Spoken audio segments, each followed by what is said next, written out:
جی السلام علیکم، آپ دیکھ رہے ہیں خبریں ڈیجیٹل رپورٹر کارنر میں ہوں طلال اشتیاق۔ جیسا کہ آپ کو پتہ ہے کہ آزاد کشمیر میں ایک دفعہ پھر پیپلز پارٹی وزیر اعظم کی تبدیلی کے لیے متحرک ہے اور اجلاس بھی جاری ہیں۔ یہ کس طرح فون بیٹھتا ہے؟ دوسری جانب افغانستان نے ایک دفعہ پھر چھیڑ چھاڑ کا سلسلہ شروع کیا ہے۔ پاکستانی فوج نے بھرپور جواب دیا اس حوالے سے۔ اس پہ بات کرنے کے لیے ہمارے ساتھ موجود ہیں لیڈر کوارڈینیشن ضیاء بلوچ صاحب۔ السلام علیکم سر۔ وعلیکم السلام۔ سر سب سے پہلے یہ بتائیے، آزاد کشمیر میں آپ کو پتہ ڈے بائی ڈے روز نئی ایک ڈیولپمنٹ ہے، وزیر اعظم کی تبدیلی کی بات گشت ہے۔ کچھ پروگرام عرصہ پہلے ہم نے کیا تھا جس میں ڈسکس بھی کیا تھا، آپ نے کہا تھا کہ یہ حالات جو ہوں گے آنے والا وقت بتائے گا، وہ وقت بتا رہا ہے کہ پیپلز پارٹی وزیر اعظم اپنے ہی لائے ہوئے کی تبدیلی کی خواہش مند ہے۔ کیا کہیں گے اس حوالے سے آپ؟ اچھا، پاکستان میں یہ الزامات لگتے رہتے ہیں کہ ہم حکومتیں بڑی جلدی تبدیل ہوتی ہیں۔ ایک مرتبہ بھارتی وزیر اعظم نے کہا تھا کہ میں اتنی جلدی تبدیل نہیں کرتا جتنا پاکستان میں وزیر اعظم تبدیل ہو جاتے ہیں۔ اچھا، پاکستان میں تو ہے، لیکن ساتھ جو صوبے ہیں وہاں پر بھی اب یہ کھیل کھیلا جا رہا ہے اور مسلسل کھیلا جا رہا ہے۔ آپ اس کی تھوڑے سے ہسٹری دیکھیں کہ یہاں پر 2/3 اکثریت تھی پی ٹی آئی کو۔ پی ٹی آئی کا ایک فارورڈ بلاک بنایا گیا، فارورڈ بلاک میں سے انوار الحق صاحب کو چن کر وزیر اعظم، اس کے ساتھ پیپلز پارٹی اور نون لیگ نے مل کر یہ حکومت بنائی اور پی ٹی آئی کی حکومت توڑ دی گئی۔ بیسیکلی آپ کہہ سکتے ہیں کہ پیپلز پارٹی کا ہی بلایا ہو گیا وزیر اعظم تھا۔ پیپلز پارٹی کا کیا، یہ توڑا ہے، سیدھی سی بات ہے، اسٹیبلشمنٹ کی کام ہے اس نے بنایا۔ لیکن یہ جو آزاد کشمیر میں معاملہ ہے نا، یہ صرف آزاد کشمیر تک محدود نہیں ہے، اس کے اثرات وفاق پر ہیں، اس کے اثرات بلوچستان پر ہیں، اس کے اثرات باقی پورے ملک پر ہیں۔ اب کیسے؟ پچھلے دنوں بلوچستان میں یہ بات گشت آئی، نون لیگ نے کہا جی کہ آپ نے اپنا پیپلز پارٹی کا وزیر اعلیٰ بنایا ہوا ہے، 2.5 سال کا ہمارے ساتھ معاہدہ ہوا تھا کہ 2.5 سال بعد ہمارا وزیر اعلیٰ آنا ہے۔ تو انہوں نے کہا جی نہیں، ایسے تو ہمیں کوئی پتہ اس نے کہ ہمارے پاس تحریری معاہدہ ہے۔ بلوچستان والوں نے کہہ دیا ہمارے پاس تحریری معاہدہ ہے۔ اچھا، پھر بلوچستان میں جب یہ بات آئی تو پھر جناب پیپلز پارٹی کو پھر انہوں نے کہا جی اچھا ایسی بات ہے تو پھر بلاول 2.5 سال کے لیے وزیر اعظم ہوں گے۔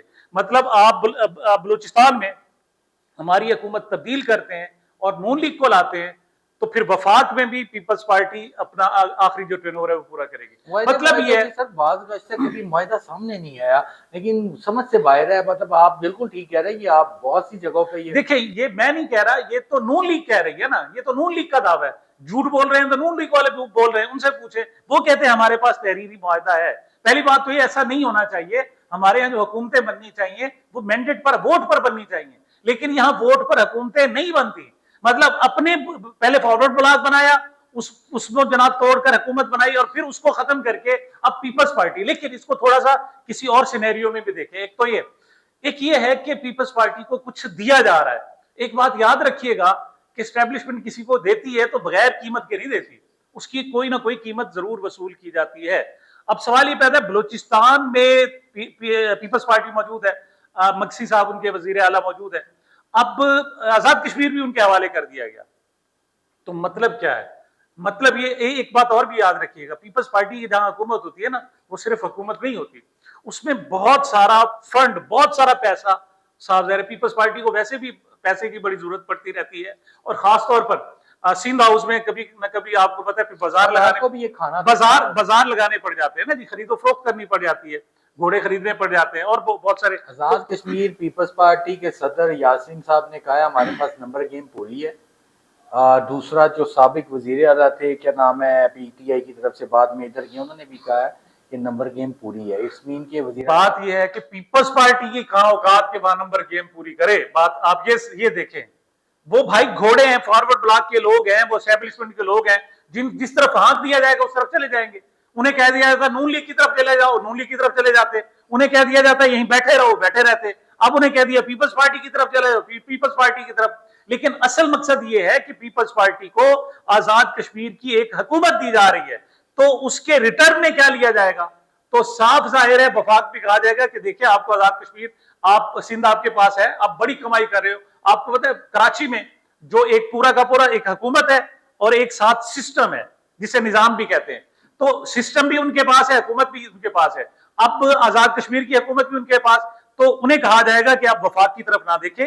اور نمبر 1، نمبر 2 یہ ہو جائے گا کہ جو 27ویں ترمیم آنی ہے اس میں چونکہ آپ کو پے کر دیا، آزاد کشمیر کی حکومت دے دی، لہٰذا 27ویں ترمیم میں آپ نے ہمارا ساتھ دینا. اب بات صرف یہاں تک نہیں ہے, اور بہت ساری کھچڑی پک رہی ہے.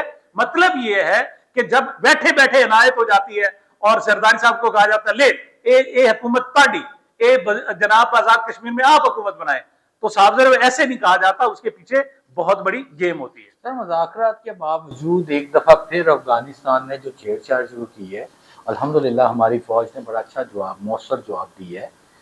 کیوں یہ ہو رہا ہے؟ اچھا, بات یہ کہ یہاں دو قسم کی ایکٹیویٹیز ہو رہی ہے, یاد رکھیے گا. یہ جو خیبر پختونخوا اور یہ جو ہمارے ساتھ جھگڑا ہو رہا ہے افغانستان کے ساتھ, جسے فتنۃ الہندوستان اور فتنۃ الخوارج کہتے ہیں. ایک تو یہ ہے کہ یہاں جو طالبان ہیں جنہیں ٹی ٹی پی کہا گیا, تحریک طالبان پاکستان اور تحریک طالبان افغانستان کے علیحدہ ہے, وہ کہتے ہیں ہم ان کو اون ہی نہیں کرتے, یہ آپ کا اپنا معاملہ ہے, اور وہ ہمارے پاکستان میں بیٹھے ہوئے ہیں. اچھا, پہلے تو خیبر پختونخوا میں بیٹھے ہوئے تھے. آج کی آپ کے پاس فرنٹ پیج پہ خبر لگی ہوئی ہے کہ انہوں نے ڈیرہ غازی خان, آپ کا جو پنجاب کا دل ہے, وہاں جا کر باقاعدہ بہت سارے یونٹس بنا لیے تھے, پکٹس بنا لی تھی, وہاں وہ چیکنگ کرتے تھے. پنجاب کی بات کر رہا ہوں, مریم نواز کے صوبے کی, جہاں محترمہ مریم نواز صاحبہ وزیر اعلیٰ ہے, وہاں طالبان آ گئے, فتنۃ الخوارج آ گئے, باقاعدہ سڑکوں پر کھڑے ہو کے گاڑیاں روک کے ٹیکس وصول کر رہے ہیں. وہ کہتے ہیں کیونکہ ہمارے اپنے اخراجات ہیں, لہٰذا ہم آپ لوگوں سے ٹیکس. اچھا جی, میں ڈیرہ غازی خان کی بات کر رہا ہوں جو آج آپ کے پاس فرنٹ پہ چھپا ہوا ہے. بات یہ ہے کہ ایک تو افغانستان کا معاملہ ہے, یہ جو پاکستان کی افغانستان کی جنگ تھی, یہ طالبان کے ساتھ نہیں تھی, افغان فوجیوں کے ساتھ جنگ تھی. تو وہاں جو استنبول میں مذاکرات ہو رہے ہیں, ان سے پہلے دوحہ قطر میں ہوتے رہے, وہ افغان حکومت کے ساتھ ہمارے مذاکرات ہیں. افغان طالبان کے ساتھ یا ٹی ٹی پی کے ساتھ ہمارے کوئی مذاکرات نہیں ہے. تو ہم ان سے کہتے ہیں کہ آپ, اچھا وہ کہتے ہیں یہ ہمارا مسئلہ ہے نہیں, آپ کا مسئلہ ہے. ہم کہتے ہیں نہیں, آپ ان کو چونکہ لینڈ پرووائڈ کرتے ہیں, سیف زون پرووائڈ کرتے ہیں, آپ کے پاس دہشت گردی پنپتی ہے, وہاں وہ تیاری کرتے ہیں, آ کر حملہ ہو رہا ہوتے ہیں, پھر وہاں کر وہاں چلے جاتے ہیں. ہم نے ان کا پیچھا کیا اور پچھلے دنوں ہم نے ان پر بمباری بھی کی. تو بات یہ ہے کہ جب تک اس چیز کو روکا نہیں پڑے, اس کا آپس میں ایک دوسرے کے ساتھ گہرا تعلق ہے. افغان فوج ہمیں کہہ دی ہم نہیں لڑیں گے, تو وہ تو نہیں لڑیں گے, ہمیں بھی پتا ہے. ان کے جو پراکسیز ہیں ان کو روکنا ضروری ہے, اور جب تک کوئی نہیں رکتا خطے میں امن نہیں ہو سکتا.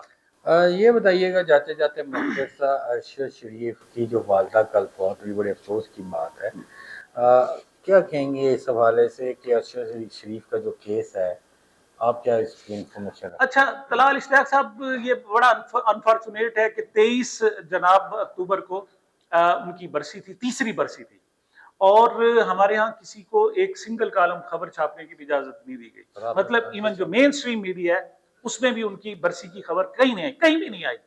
اچھا, آج بھی ارشد شریف اس وجہ سے ڈسکس ہو رہا ہے کہ اس کی تیسری برسی کے تیسرے دن اس کی والدہ فوت ہو گئی. اچھا, ان کی جو والدہ ہے, اس حوالے سے بھی یہ کسی صحافی کی ماں نہیں ہے, وہ صحافی کی ماں تو ہے, صرف صحافی کی ماں نہیں ہے, وہ ایک بڑے نیول فوجی افسر کی بیوہ بھی ہے, اور اس کا بیٹا ایک بڑا فوجی افسر, آرمی کا ایک بڑا فوجی افسر تھا. اور ان کا جو انتقال ہے وہ بھی آپ کے علم میں ہے کہ وہ بڑا ٹریجڈک تھا. 2 بھائی تھے, جو ارشد شریف اور ان کے والد محمد شریف صاحب جو تھے وہ نیول افسر تھے. جس دن ان کے والد صاحب کی ڈیتھ ہوئی, ان کے جو چھوٹے بھائی تھے وہ فوجی افسر تھے, پشاور سے اپنے والد کے جنازے کے لیے وہ کینٹ سے نکلے, دہشت گردوں نے ان پر حملہ کیا اور وہ شہید ہو گئے. اس طرف باپ کی میت پڑی ہوئی تھی, اس طرف بیٹے کی میت پڑی ہوئی تھی, اور دونوں کو پھر ایک ساتھ جو ہے دفنایا گیا. دونوں فوجی افسر تھے, ایک نیول تھے اور ایک آرمی کے تھے. اس کے بعد واحد جو ان کا فرد رہ گیا وہ ارشد شریف تھا, اور اس کی جو موت ہوئی وہ بھی ٹریجڈک ہے. وہ واحد موت ہے کہ جس میں وہ چیف جسٹس کو خط لکھتا رہا کہ میری جان کو خطرہ ہے, میری بات سن لو, میری بات سن لو, اور کوئی نوٹس نہیں لیا گیا. ایون وہ خود عدالت جا کر پیش ہوا, اس نے جا کر ایک مرتبہ نہیں بار بار کہا کہ مجھے فلاں فلاں جگہ سے, پھر اسے یہاں سے نکال کر وہ دبئی گیا, دبئی سے پھر افریقہ گیا, اور پھر وہاں ان کی ڈیتھ ہو گئی. اچھا, ہم نے اس کو کہا ہے کہ نہیں جی وہ تو ایکسیڈنٹل ڈیتھ ہے, لیکن آپ یہ دیکھیں کہ نائجیریا میں وہاں باقاعدہ عدالت بیٹھی اور ان کا نہیں یہ ٹارگٹ کلنگ ہے, اس کو ٹارگٹ کر کے مارا گیا ہے. اب وہاں کسی حد تک انہیں انصاف مل گیا, لیکن یہاں پاکستان میں انصاف نہیں ملا. یہ جو خاتون تھی, ایک چیز بتائیے گا کہ آپ کہہ رہے ہیں سبھی دنیا کو پتا ٹارگٹ تھا, جو بھی تھا وہ کینیا میں تھا, پاکستان میں انصاف کیسے مل سکتا ہے, تھوڑا سا اس بارے میں بتائیں. پاکستان میں انصاف نہیں مل سکتا نا, 27ویں ترمیم کے بعد تو بالکل نہیں مل سکتا. سر آپ راحت بغیال صاحب ہمارے یہاں چیف جسٹس ہوں تو بہت مشکل ہو جاتا ہے, پھر اس کے بعد جسٹس قاضی فائز عیسیٰ صاحب آ جائیں تو پھر آئین کی پیچیدگیاں بڑی زیادہ ہو جاتی ہیں، پھر آئینی ترمیم ہو جاتی ہے، پھر آئینی بینچ بن جاتے ہیں، لوگوں کو سمجھ ہی نہیں آتی کہ انصاف کہاں سے ملتا ہے۔ جب انصاف کی یہ حالت ہو تو پھر ایسے ہی ہوتا ہے کہ 3 سال ہوتے ایک بیوہ ماں درخواستیں لیے پھرتی رہتی ہے۔ بہرحال ہم اس خاندان کے لیے دعا گو ہیں، پاکستان کے لیے بھی دعا گو ہیں، لیکن یہ وہ کیسز ہیں جو پاکستان کی ہسٹری پر رہیں گے کہ ایک بچے کو، ایک شہید کے بیٹے کو، ایک شہید کے بھائی کو اس طریقے سے بے دردی سے دیار غیر میں قتل کر دیا گیا اور پاکستان میں اس کو انصاف نہیں ملا۔ اس کی ماں 3 سال تک فالج ہونے کے باوجود عدالتوں کے دھکے کھاتی رہی، لیکن عدالتوں نے ان کی بات نہیں سنی۔ ایسی مزید انفارمیشن اور خبروں کے لیے دیکھتے رہیے خبریں ڈیجیٹل رپورٹر کارنر۔